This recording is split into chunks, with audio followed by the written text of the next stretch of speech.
Valentine's might be just around the corner, but we gotta look further. We must look at Team League beginning in March and some of the decks that you might expect going into it. So today, welcome, we're going to be talking about the main decks that you can expect to see in Team League if you're participating in March. And I mean, if your friends are participating, you might want to let them know about this as well. Some of these are going to be quite predictable, some maybe not so much, but regardless, we're going to try to cover everything that there is in terms of most important decks that you might see. Before we begin, I'd like to remind you that you may become a channel member if you wish to. There is a join button next to the subscribe button just below the video. We already have 6 channel members and it's honestly really exciting, so thank you so much to those of you that have already joined. Alright, so taking a look at March, with the team leagues, we have one big set release, which is the Vanity set that is coming out, which includes support for Aqua Forest, Shadows, and Narukami. Now, all 3 of these clans saw quite a bit of popularity in Japan, and overall have just been topping every single tournament. There's been some, discrepancies in people's viewpoints. Some people were like, oh, Shadows are going to be terrible, just because, the Claret is terrible and all this stuff, but I'm going to talk about basically what we can expect from the meta as it is, plus this new set going in. So in Team League, if you don't know already, you have 3 players and each must play a different clan, so you cannot have the same thing. They can be the same marker and all that stuff, but it cannot be the same clan. So which clan do you expect basically every single team to use? That's right, Bermuda. So Riviera is still going strong at the time of recording this video, and hopefully, actually yes, because this is uploading today, so there's not gonna be any kind of a restriction list announced just yet that will invalidate my opinions, but essentially Riviera is still arguably one of the best decks. I wouldn't say that she's crazy busted, but she has a chance to brick. Not drawing grade 1s and 2s and stuff does kind of slow her down, and all those things. So with that logic, I mean, she does have a few weaknesses, but the deck is still crazy strong. Like, it can just high roll you to hell, they open their grade 1, grade 2, and grade 3 Riviera, and they just go ham, and then, I mean, if they keep drawing their grade 3 Rivieras and searching them with Caro and all that stuff, they can stomp you really fast. So Riviera, I think, definitely will be used. We have seen different Riviera variants come up over time. Also, my cat wishes to come in, and I heard that you guys want to see what she looks like, so let me show her off. Hello, kitty. Hello, friend. You may go now. She has abruptly begun cleaning herself as soon as I put her down. But anyway, so Riviera, very strong, definitely very popular, but has seen different variants come up. We've seen people play it with Coral and things like that, but still most of the lists are pure Riviera, and I think especially the first month of Team League we're going to mostly see pure Riviera list as well. Now, so that I would say should be in most people's, like, one of the player slots. Playing Riviera, at least I think that's going to be the case. Now, looking at the other 2 though, the second most popular / consistent deck that could come from this set, I would say, is Narukami. So I've already covered Narukami on this channel. My cat is tearing up my carpet, and Narukami is really, really strong. It has a good Riviera matchup, it has a good matchup against most things. Some people play Gauntlet Buster, some don't. Even if they don't, they still have insane tempo. The deck does nice combos that let you multi-attack more and more. They bind your stuff pretty easily, and just overall, it's a really, really powerful deck. Now, there's a lot of decks that can answer to it, there's a lot of decks that can't answer to it. Now my cat wants to be let out, and so I have to answer to that. And now that I've answered that, I don't think I've ever had such a chaotic video recording session before. But, so that deck, I think Narukami will be in a lot of players' slot too, because it just counters a lot of decks. It can play well against Riviera, it can play well against Reven, against a lot of things actually. It plays really, really well against. And so I think that's going to be definitely a popular pick and a popular deck overall that just sees a lot of play. Like, I would be surprised if we didn't see a lot of Vanquishers topping throughout this March season for the BSF. Now, there is a Japanese channel called Gamers Dogma that I really, really like, and they did a video on preparing for the VMC Osaka, which is also a team tournament, and they're in the exact same meta right now, and therefore they covered, like, the decks that people bring to play against Riviera, or to play against Narukami in particular. And there's quite a few decks that play well against Narukami, such as Pale Moon, where they really don't have much of an issue, and they kind of deal with it pretty easily. But then, there's a lot of other, like, decks that can go in the 3rd slot that are kind of the remnants of the previous meta. So first you have, like, the remaining 2 Vanity clans, so Reven and Claret, or also Mordred, that should be accounted for as well. I think Reven has seen a lot of success in Japan, simply because they run like 4 grade 3 decks. They have, like, a searcher for it that helps them go through the deck and find it quicker, and then I mean, all three of these clans do, let's just say that. But so they have these searchers, and then on top of that, like, they basically have a really nice way to just stomp the opponent really quickly, because they also get to minus the power of their Vanguard and just like go in with a lot of attacks, and just overall Reven is really aggressive and really strong right now, and Aquaforce is just looking good in standard overall. And then the other is Mordred.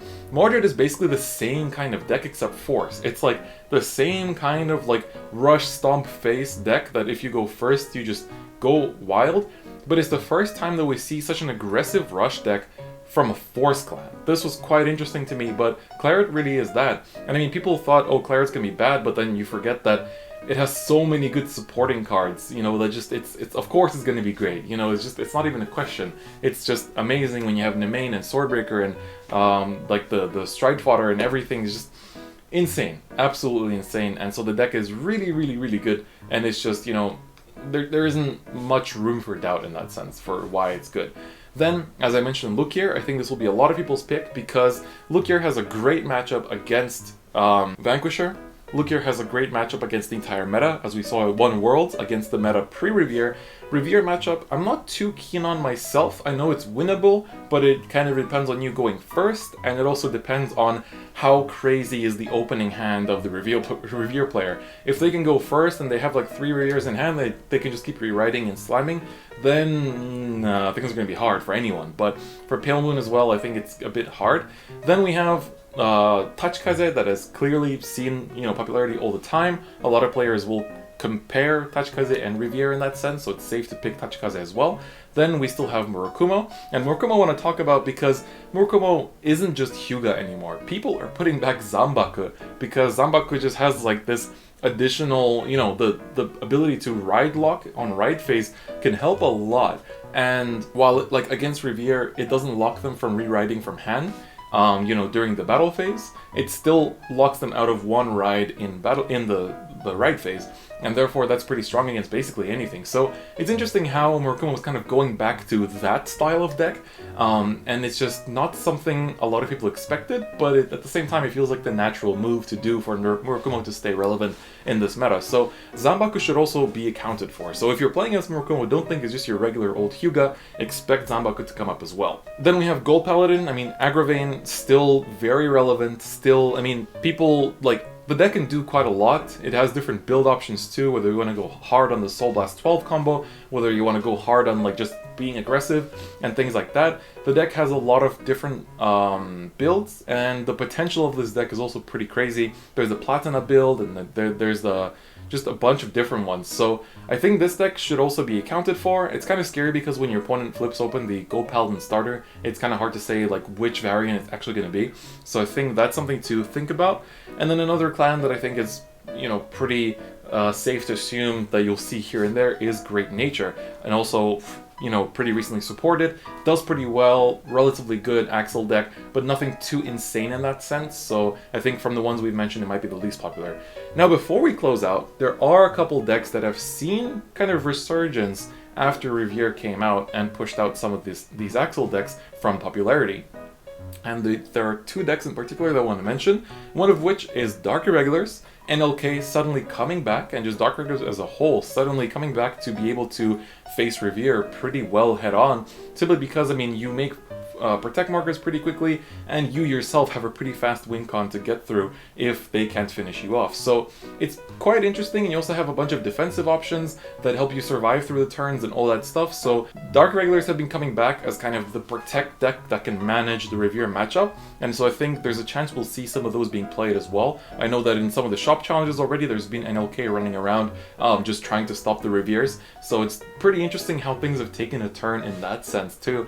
And then finally, my pride and joy, obviously, Dimension Police has also seen a bit of a comeback, simply because people are now running even higher grade 3 counts, because it's another defensive option to survive Revier, and because you have force numbers, at least you're on an equal footing to defend against the numbers, and it's a bit easier in that sense. And so therefore, you kind of just like shift your game plan to survive Revier and then just punish them with, like, you know, whether it's a Force 2 game plan or a Force 1, doesn't really matter too much. But I mean, it's just interesting that DP is coming back, simply because because Die Liner gives you this defensive option, and you're able to adapt a fair bit to what your opponent throws at you in that sense, and it's just...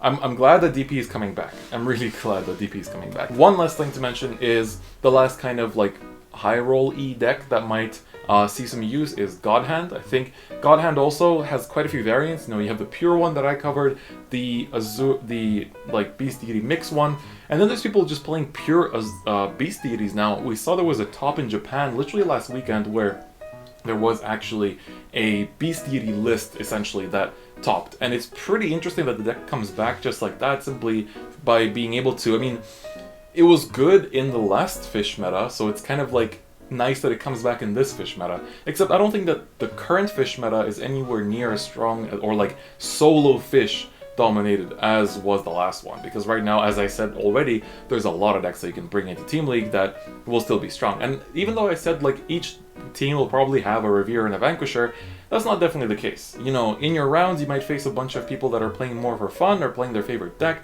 and so you might face like, I don't know, Narukami, Kagero, and like Nuatama or something in one team. So, you know, things like that can definitely happen, so don't, you know, count those out. Prepare for as much as you can, but if you only have limited time and you can only prepare for a certain number of decks, these are definitely the ones to expect in Standard. So this was my kind of preview of what decks you can expect in Standard. If you guys want, I could also do this kind of video for Premium. I think it'd be pretty fun, and I'm also planning to do these every month for as long as Team League is going. So if you guys like these kind of videos, then please do let me know, and I'll be happy to make some more. So that's gonna be it for me today. Thank you so much for watching, and I'll see you guys next time. Bye bye.